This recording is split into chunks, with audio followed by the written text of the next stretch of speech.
So let's look at it. He has some legacies.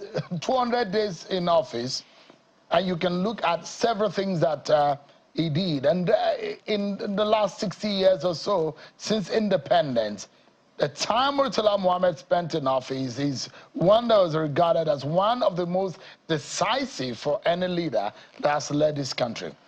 You look at issues relating to anti-corruption, civil service restructuring, creation of state, relocation of the federal capital, review of the third national development plan, the foreign policy, transition to civilian rule. He had all of these bold initiatives and plans, but he was assassinated, and he couldn't continue with all of that. But let me pick on the issue of anti-corruption.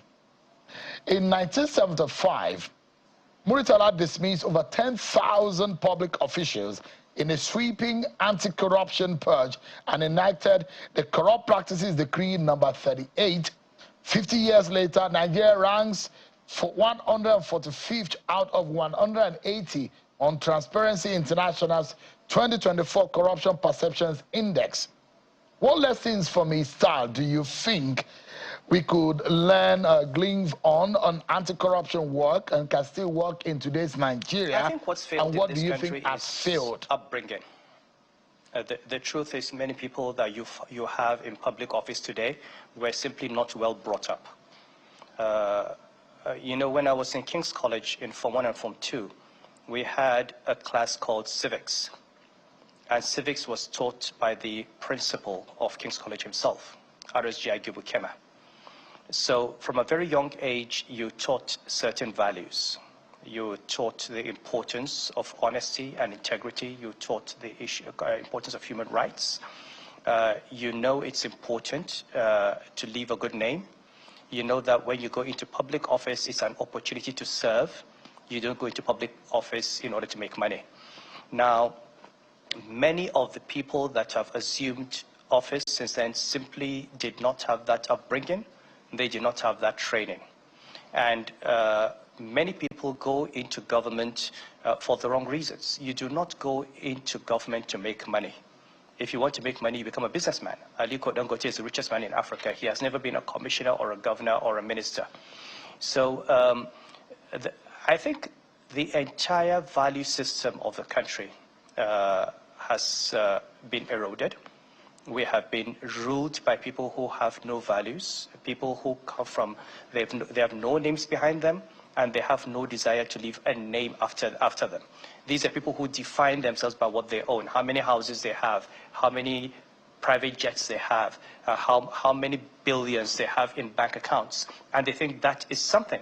It is not important to them that people look at them and they only see thieves. They see criminals. They see people who have taken away the Commonwealth. It is simply not important because for them, the values do not matter. So I think we need an entire regeneration of values. It is not about one person. The president or the governor or a minister cannot on his own change this country, but I mean, look at our religious leaders, how they've become. They've also, you know, they've become sycophants. They've become praise singers for money. Traditional rulers have lost it. You know, everybody seems to have jumped on this bandwagon where money seems to be an end in itself. And unfortunately, a society in which material wealth, no matter how you get it, is respected, is glorified, where people who are known to have stolen money get rewarded with ministerial appointments, with senatorial appointments, that society will continue to reproduce itself. We do not have any, we don't have a sense of disgust for people who hold public office and amass wealth. We reward them with appointments, with more public office and more opportunities to amass wealth. And this is what Nigeria has become. Could it have been addressed by one man? I don't think so. Can it be addressed by 100 men? I don't think so. I think as parents, as citizens, we are all responsible. As leaders, we are all responsible. We have to continue stressing the importance of values, the importance of a sense of what is important in life beyond material wealth. We are all going to die. No matter how much money you have, you will die and you'll be buried, and there's nothing. You'll take nothing with you. And people simply do not understand that. People in their 70s and 80s are still looking for money. I don't know what they're going to do with it. So that is really the problem.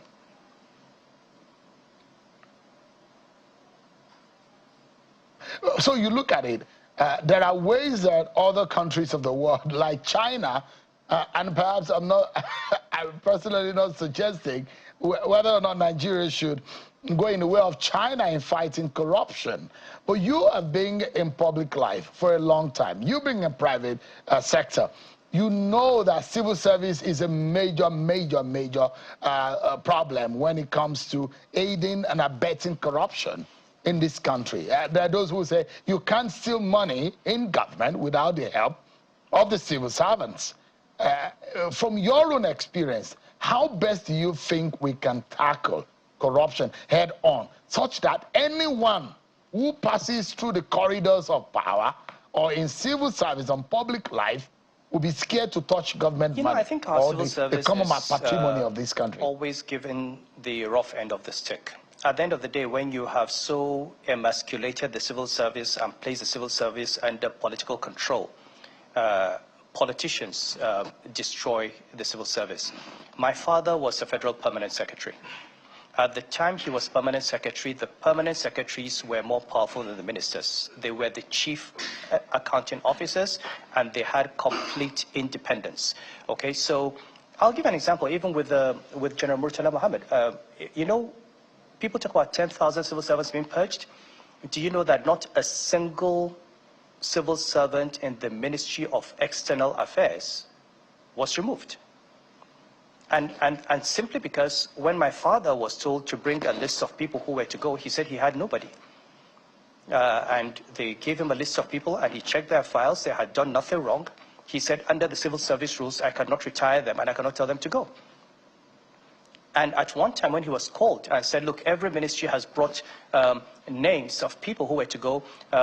You also need to bring names. He said, if you force me to bring names, I'll be number one on that list. I mean, if you look at the biography of Ambassador Olushanu, it is there. My father simply said, nobody in my ministry has done anything wrong, and nobody will go. And nothing happened to him. Okay, civil servants, okay, had that protection. If Murtala Mohammed sacked civil servants, it was because the permanent secretaries at that time decided not to abide by the civil service rules. And so it's not the leadership per se, but those who were supposed to say no. I've always said there is something fundamentally wrong with a public officer who does the wrong thing and says he was ordered to. I was governor of Central Bank. If anybody called me to say do something wrong, I had a responsibility to say, no, sir, this is against the law. This is not how it is done. And no leader, if you face him and tell him, would tell you go and do it. Nobody would write that he's directing you to disobey the law. So the civil service will have to remain the backbone for the regeneration of this country's values. And the best way to do this is to protect civil servants. How many permanent secretaries can say no to the minister? How many permanent secretaries can say no to the president without being fired, without being removed, without being persecuted?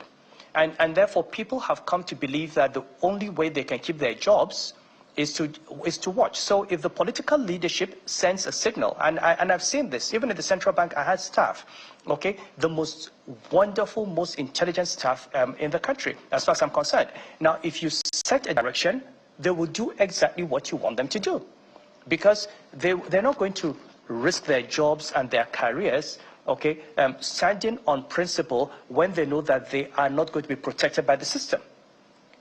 Even if they were to be fired unjustly, it would take them decades to get justice, even in the courts. They don't trust the institutions. So we need to go back to strengthening the civil service, to supporting the civil service, to empowering civil servants, and teaching them that they can say no if they're asked to break a rule, and nothing will happen to them. Now, that is really the crux of the matter. His Royal Highness Muhammad Sanusi II, the 14th Emir of Kano, has been speaking with us. Our closing moment. Let me take you to where you love to talk about and where you're passionate. And perhaps that's how we're going to anchor. And it's about the economy. We know that the man that we're talking about in focus, Murtala Muhammad, was he made some economic decisions. And you look at it, when Murtala Muhammad was in power in 1975, Nigeria's oil boom was rising. Population was about 60 million. And governance challenges were primarily civil service inefficiency. Today, we have over 200 million citizens at 33% inflation rate and deep poverty in our land. If you look at it critically and truthfully tonight, Your Royal Highness, where do you think we should go? What are the right steps to ensure that the people and the poorest of our poor are given some kind of succor and our economy can bounce back? What do you think we should be doing today? Well, I mean, look, I'm known to have spoken for a long time on the economy and to have warned over a decade ago that this is where we're headed. I don't think anyone who studied economics is surprised that Nigeria is where it is today. We spent decades pursuing policies that were destined to bankrupt the economy. We refused to listen. Every argument, every rational argument against the path that we're following was met with resistance. Those who controlled the narrative were the beneficiaries of this system of rent-seeking. And therefore, anyone who was seen as a threat to that system was a target. Okay, I have faced a lot of persecution for my views. So I'm not surprised as where we are. If you go back to Murtala Muhammad ideologically was a bourgeois nationalist. He was not socialist, he was not a communist, he was a bourgeois nationalist. To the extent that he pursued policies that did not really confront capitalism, but tried to ensure that the capital in the country was transferred to the hands of Nigerians. It was part of his anti-colonial struggle.